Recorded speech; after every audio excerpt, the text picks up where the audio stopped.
Tengok dalam kisah Nabi Yusuf, bila dia nak jadi beraja, selepas tu menteri di Mesir, apa dia cakap? 7 tahun kamu akan berhadapan dengan musim pertanian yang bagus.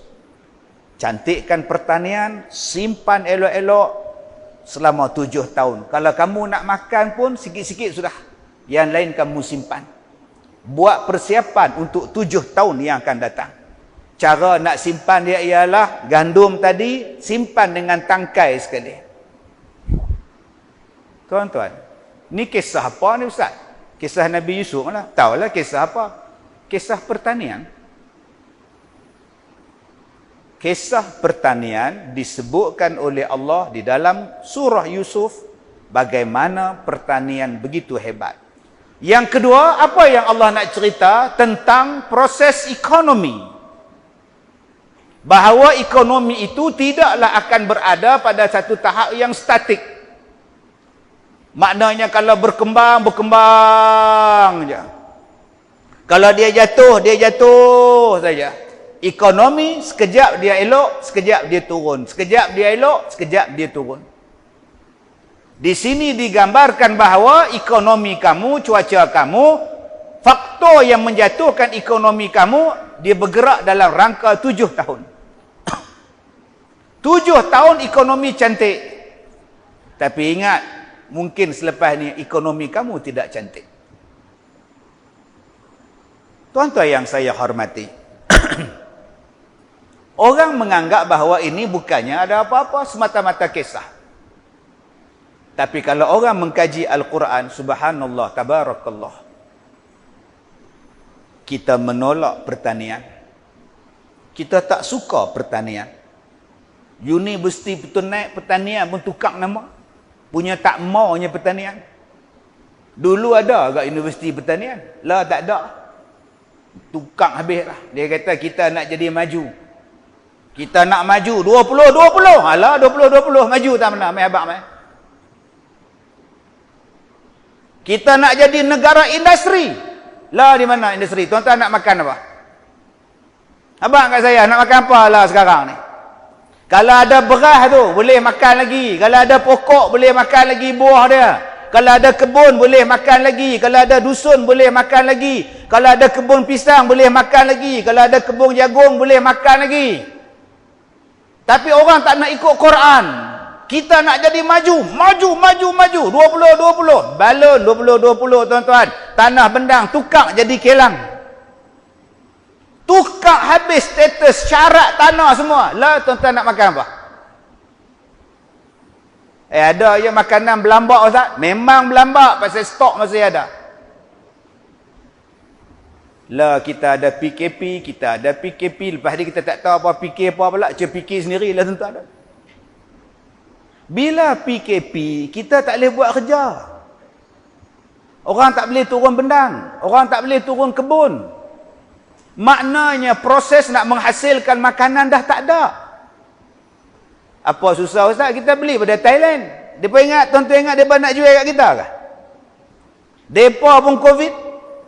Kita boleh beli kat Myanmar Ustaz. Depa pun Covid. Kita boleh import daripada China Ustaz. Lagi depa tak jual. Rakyat depa 1 bilion. Tuan-tuan nampak tak Quran sebut jangan lupa pertanian. Dan kita hari ini dilekehkan tentang pertanian. Takkan mengaji pandai-pandai buat kebun, leceh nampak bahasa tu. Kalau mak tahulah nak kerja kelepas sawit ni denoi, mak tak hantar mengaji universiti. Dah mengaji universiti tinggi-tinggi, lah duk buat bendang tu. Tu duk pegang komputer. Pok suruh dalam cakap. Mai kawan ni pula jual bangah oi. Buat benda pun tak mana nak dapat. Jual lah 2-3 relong tu dapat 4-50 ribu. Nang malam bangah oi. Pak ngah jual dapat 70 ribu. Pak lang jual. Pak mik jual. Tok lang jual. Tok ngah jual. Lama-lama habis. Lah nak makan apa? Sebab itu bila manusia dah tak ada makanan, bila manusia sampai pada satu tahap makanan dah tak ada, masa tu Dajjal mai. Hampa nak makan? Hampa lapar? Hampa kebulung? Aku ada makan. Nak mengaku aku Tuhan dulu. Perancangan tu hebat. Quran dah bagi tahu pada kita dah, cantik punya tuan-tuan. Tapi sayang, kita melihat bahawa pertanian itu adalah lemah. Tak boleh maju. Dia lupa Australia, negara pertanian. Elok ya. Dengan penternakan dia, dengan pertanian dia. Belanda, elok aja bertani dia. Thailand, negara pertanian, elok aja. Tak jadi miskin papa kedana pun Thailand tu. Berapa banyak negara yang menjadikan pertanian. Elok aja tuan-tuan. Tapi bermula tahun 80-an kita tukar daripada pertanian ni mai kepada industri. Akhirnya bila kelang lingkup, tokek kelang balik ke negeri dia, tinggal kelang terbengkalai.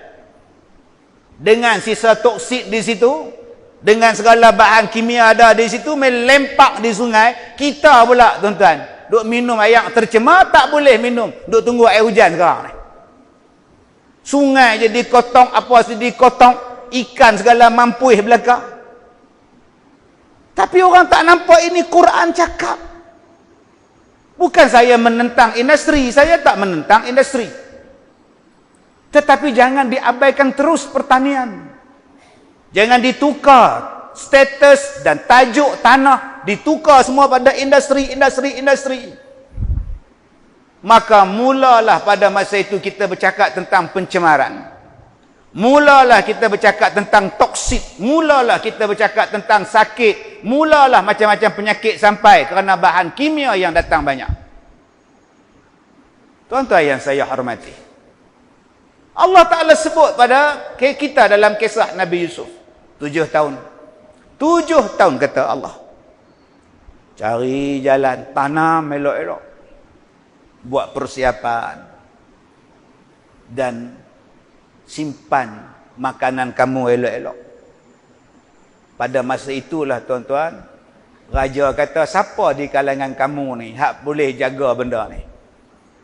Yang nak uruskan pertanian. Tuan-tuan boleh bayang tak macam mana jenis bertani yang boleh simpan untuk 7 tahun? Macam mana mereka punya sistem makanan yang mereka simpan 7 tahun boleh tahan, rakyat tak kebulur. Dan tuan-tuan baca dalam sejarah, dalam kisah tu, anak Nabi Yaqub datang daripada negeri lain, pergi ke Mesir sebab nak ambil gandum. Negeri kami tak ada gandum dah. Bawa segala tukaran sistem barter. Apa yang ada dalam rumah daripada emas, tembaga semua, bawa langguni, jom tukar dengan gandum. Tukar dengan gandum tuan-tuan. Berapa banyak untung Raja Mesir pada masa itu. Kerajaan Mesir pada masa itu. Berapa banyak untung tuan-tuan. Bawa segala benda, bawa segala barang berharga. Bukan setakat keluarga Nabi Yaqub saja. Semua orang datang tuan-tuan. Nak dapatkan gandum daripada luar, daripada Mesir. Tolong bawa makanan. Tolong bawa tukaran. Tolong bawa benda yang berharga. Emas buat mari, perak buat mari, kita tukar. Allah tuan-tuan, nak dapat gandum untuk dimakan. Kalau kita bandingkan zaman sekarang, kalau kita banding zaman sekarang lah, hang nak dapat gandum, hang nak dapat makanan, boleh. Hang nak tukar dengan apa? Agak-agak kalau tuan-tuan tukar dengan handphone, pegawai tu ambil tak? Tak ada apa. Handphone 3 sekupang. Agak-agak orang ambil tak? Agak-agak ni saya tak ada apa, saya bagi baju. Baju ni waktu senang tu beli kat Aeon sebelah tu 700 selai. Agak-agak tuan tu ambil tak? Agak-agak dia ambil tak tuan-tuan? Yang hari ni yang kita jadi bangga sangat apa dia? Dengan handphone kita, dengan pakaian kita, habis beribu-ribu ni. Dah, yang mereka bawa pada masa itu tembaga. Yang mereka bawa itu ialah emas. Tuan-tuan nampak tak? Pelaburan yang paling bagus sekali ialah emas. Hari ni orang nampak Mah duk ada berapa ratus ringgit sekilo. Ribu, ratus ribu, 200 ribu tuan. Segram 200 ringgit lah, atas 300. Berapa ramai kita hak simpan mah? Dia kata saya ada tak 2 batang. Pi gadai Pak Long. Dulu kita menghabiskan duit terlalu banyak dengan handphone. Orang buat keluar 5, kita 5. Orang keluar 6, kita 7. Orang buat keluar 7, kita 9. Orang buat keluar 12, kita 13. Duit kita saja beribu dah habis kat menatang ni. Belum masuk lagi motor. Daripada EX5, bersefai, Y suku, Y3 suku. Cuba tengok kereta kita. Kita habis daripada sport rim sampai exhaust.